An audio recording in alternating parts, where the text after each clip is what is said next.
Good morning all of you. मैं हूं आसिफा हुदा और मैं आप लोग को आज से बेसिक कंप्यूटर के बारे में पढ़ाऊंगी। तो सवाल तो सबसे पहले यही आएगा कि बेसिक कंप्यूटर होता क्या है, क्यों इसे पढ़ना ज़रूरी है। तो इन सारे सवाल का जवाब हम इस वीडियो में आपको क्लियर करेंगे। तो हम स्टार्ट करेंगे व्हाट इज़ कंप्यूटर, कि कंप्यूटर है क्या। उसके बाद नेक्स्ट क्वेश्चन आता है कि who was the father of computer, computer के फादर कौन है। उसी तरीके से who was the mother of computer, why we want or have to learn computer, हमें कंप्यूटर सीखने की ज़रूरत क्यों पड़ती है। फिर है कि कंप्यूटर की जो ज़रूरत हमें पड़ती है उसके लिए हमें किन किन चीज़ों की ज़रूरत पड़ेगी। कंप्यूटर सीखना तो हमारी ज़रूरत है ही कि हमें कंप्यूटर को सीखना चाहिए, लेकिन अब जब हम कंप्यूटर सीख रहे हैं तो हमें किन किन चीज़ों की ज़रूरत पड़ेगी उसे प्रॉपर तरीके से सीखने में। तो हम इस वीडियो में आपको इन्हीं सारी चीज़ों के बारे में बताएंगे। तो हम स्टार्ट करते हैं। पहला क्वेश्चन है हमारा व्हाट इज़ कंप्यूटर। तो व्हाट इज़ कंप्यूटर अगर हम एक नॉर्मल वे में बताएं तो कंप्यूटर एक मशीन है जो क्या करता है कि आप कोई भी इनपुट उसमें डालते हो तो वो उसको अपने प्रोग्रामिंग के थ्रू उसको प्रोसेस करता है और उसके बाद उसका एक आउटपुट आपको निकाल के देता है।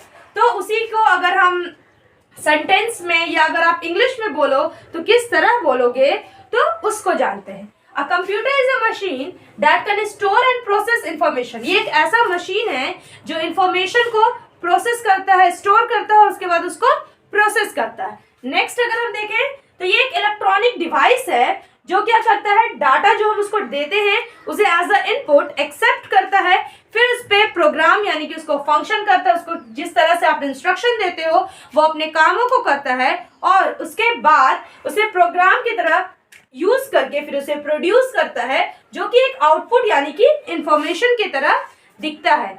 तो ये हुआ हमारा फर्स्ट क्वेश्चन कंप्लीट। हम इसमें और भी चीज़ों के बारे में जानेंगे, जैसे क्या होता है, व्हाट इज कंप्यूटर, ये होता क्या है। इसमें बहुत सारी ऐसी बेसिक चीज़ें हैं जिनके बारे में हम जानेंगे, लेकिन क्योंकि ये हमारा बेसिक क्वेश्चन है तो हम लोग धीरे धीरे जानेंगे। इसमें आपको और भी अलग अलग तरह के डेफिनेशंस आपको गूगल्स पे, बुक में, अलग अलग जगहों पे मिलेगी, लेकिन ये हमारा बेसिक था तो इसलिए हम इतना ही रखेंगे।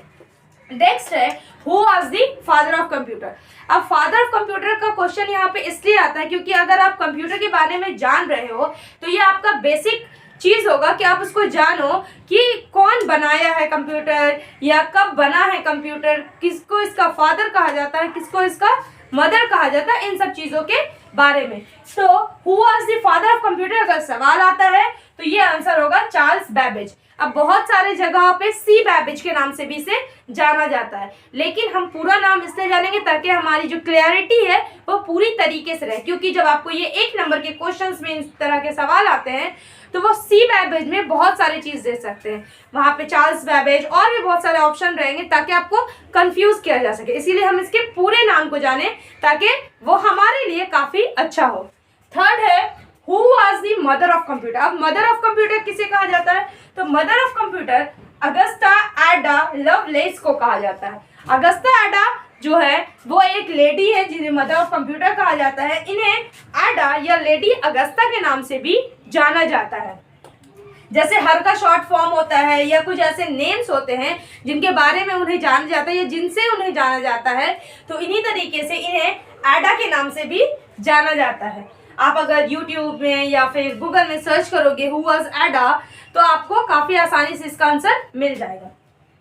हमारा फोर्थ क्वेश्चन है why we want or have to learn computer. ये तो एक ऐसा क्वेश्चन है जिसके बारे में आपको जानना बहुत ज़रूरी है, क्योंकि आप जितने ज़्यादा हम तरक्की कर रहे हैं उसमें आप देख रहे होंगे कि आपको बहुत सारी चीज़ों का सामना करना पड़ रहा है। जैसे कि अभी कोरोना का टाइम था तो उस टाइम में आपको स्टडी के लिए बहुत ज़्यादा मोबाइल, कंप्यूटर, लैपटॉप, इन सब चीज़ों की ज़रूरत पड़ रही थी। तो क्या होता है कि जब इन सब चीज़ों की हमें ज़रूरत पड़ती है और अगर हम उन चीज़ों के बारे में जानते ही नहीं हैं, समझते नहीं हैं, तो हम इन चीज़ों के बारे में आपको बता भी नहीं सकते। लेकिन क्या है कि जैसे जैसे हम इन चीज़ों के बारे में जाना तो हमें पता चला कि ये चीज़ हमारे लिए कितनी इंपॉर्टेंट है, इन चीज़ों से हमें कितने ज़्यादा फ़ायदे हो सकते हैं अगर हम इन चीज़ों को सही तरीके से जानें और सही जगह पे इस्तेमाल करें तो हम अपने लाइफ में बहुत आगे जा सकते हैं। दूसरी बात ये भी है कि वो अभी जितने भी काम हो रहे हैं उन सारे कामों में आपको कंप्यूटर्स की ज़रूरत काफ़ी ज़्यादा पड़ती है, तो जिसके वजह से आपको कंप्यूटर जानना काफ़ी ज़्यादा ज़रूरी भी होता है। जैसे कि आप अगर मॉल में जाते हो या फिर आप अगर स्कूल्स में देख लो, कॉलेजेस में देख लो, जितने भी काम होते हैं वो सारे काम कंप्यूटर्स के द्वारा होते हैं। आप ये भी कह सकते हो कि अगर कंप्यूटर्स के द्वारा काम होते हैं तो उसमें जो एरर है वो काफ़ी ज़्यादा कम आता है।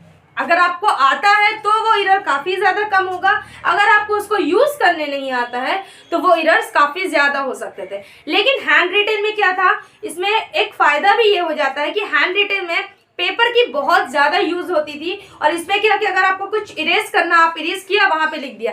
हैंड रिटन में क्या, आप उसको मिटाया, वहाँ का पेपर ख़राब हुआ। अगर आप इसको उस पर व्हाइटनर यूज़ कर रहे हैं, पेन से यूज़ कर रहे हैं, तो व्हाइटनर यूज़ कर दिया, वहाँ पे वो दाग रह गया। लेकिन कंप्यूटर में ऐसा कुछ नहीं होता, आप उसको इरेज किया, आप वहाँ पे नया वर्ड लिख दिया, आपको उस पेज का काम हो गया, आप उस पेज को डिलीट किया, वापस से उस दूसरे पेज पे लिखा। तो क्या होता है कि ये आराम होता है, आपको पेपर का कम से कम यूज़ होता है, यूजेस ऑफ पेपर भी घट जाते हैं, और जो वर्ड्स आपको यूज़ के नहीं है या जो चीज़ें आप पहले यूज़ की उसे यूज़ करनी है, उसे आपको बस डिस्ट्रॉय करने के लिए पेपर को फाड़ के फेंकने वाला काम नहीं होता है। यहाँ क्या होता है, आप डिलीट किया और वो काम जो है वो आपको बुरी तरीके से डिलीट हो गया। अब अगर हम देखें कि एज अ इंग्लिश में अगर आपको कहीं जवाब देना है या अगर आपको किसी तरह से सेंटेंस में इसको कंप्लीट करना है तो आप किस तरह से कर सकते हो। Nowadays, almost all type of jobs required some basic knowledge of computer.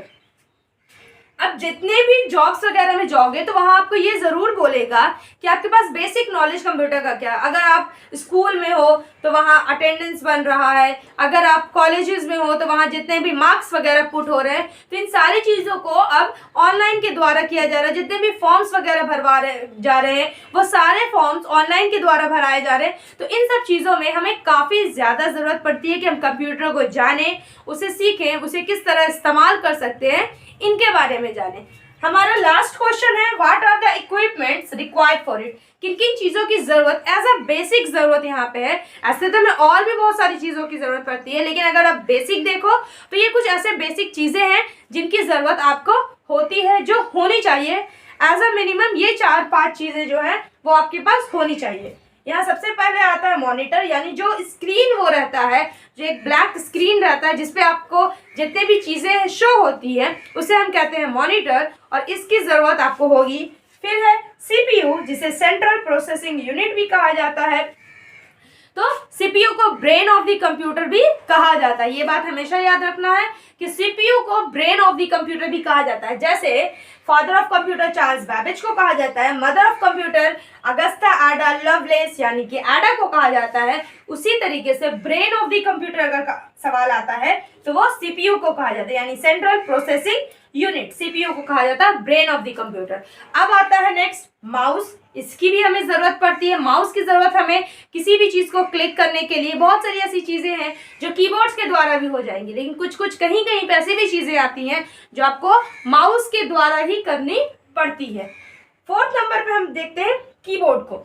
Keyboard का यूज़ अगर आपको कुछ टाइप करना है तो उन जगहों पे, कुछ नंबर टाइप करना है, कुछ वर्ड्स टाइप करना है, उन जगहों पे कोई फंक्शंस को अप्लाई करना है, उसमें कीबोर्ड में बहुत सारे ऐसे बटन रहते हैं जिनका अलग अलग काम रहता है। कुछ शॉर्टकट फंक्शन को अप्लाई करना है तो वो सारी चीज़ें आप कीबोर्ड के द्वारा करते हैं। यूपीएस, अब ये क्या होता है, यूपीएस जो है वो आपको पावर सप्लाई देता है, यानी कि जब आप लाइट कट जाए तो उसके बाद कंप्यूटर डायरेक्ट शट डाउन ना हो। डायरेक्ट शटडाउन होने से बचाने के लिए आप यूपीएस का यूज़ करते हैं। इसको कहा जाता है, इसका जैसे अगर आप फुल फॉर्म जानो तो इसको कहा जाता है अनइंटरप्टेबल पावर सप्लाई। ये होता है इसका फुल फॉर्म। जैसे सीपीयू का होता है सेंट्रल प्रोसेसिंग यूनिट, वैसे ही यूपीएस का होता है अनइंटरप्टेबल पावर सप्लाई। यानी कि जब लाइट कट जाएगा तो ये डायरेक्ट आपको कंप्यूटर को शट डाउन नहीं करेगा, क्योंकि डायरेक्ट शट डाउन होने से कंप्यूटर के बहुत सारे पार्ट्स को डैमेज भी हो सकता है। इसी वजह से हम यूपीएस रखते हैं। कुछ लोगों के घर में इन्वर्टर्स वगैरह होते हैं जो पूरे तरह से पावर सप्लाई देते हैं, तो वहाँ यूपीएस की उतनी ज़्यादा ज़रूरत नहीं पड़ती। अगर आपका कंप्यूटर डायरेक्ट बंद नहीं हो रहा है, आपको टाइम लगता है डायरेक्ट बंद, क्योंकि डायरेक्ट बंद हो जाएगा तो वो डायरेक्ट कट ऑफ हो जाता है, आप जो भी काम कर रहे हो वो पूरा उस वक्त डिलीट हो जाता है, तो उन जगहों पे आपको यूपीएस की ज़रूरत पड़ती है। अगर आपके घर में डायरेक्ट हर जगह फंक्शन किया हुआ है इन्वर्टर का, तो वहाँ आपको यूपीएस की बहुत रेयर केस में ज़रूरत पड़ती है। अगर नहीं है, इट्स ओके, आप उस वक्त भी काम कर सकते हो। यहाँ लास्ट है हमारा एन इंटरनेट कनेक्शन, ये इसका पार्ट नहीं है। इंटरनेट कनेक्शन का क्या काम है कि वो अगर आपको रहेगा तो आपको जितने भी चीज़ों को डाउनलोड करना है या चेक करना है, यूट्यूब वगैरह हो गया, क्रोम हो गया, गूगल हो गया, इन सब चीज़ों के द्वारा आप उसे चेक कर सकते हो। ये हुआ मेरा आज का लेक्चर कंप्लीट, जो बेसिक क्वेश्चन है। अब नेक्स्ट हम इसमें इक्विपमेंट्स के बारे में पढ़ेंगे कि इक्विपमेंट्स का यूजेस क्या है। तब तक के लिए गुड बाय, टेक केयर।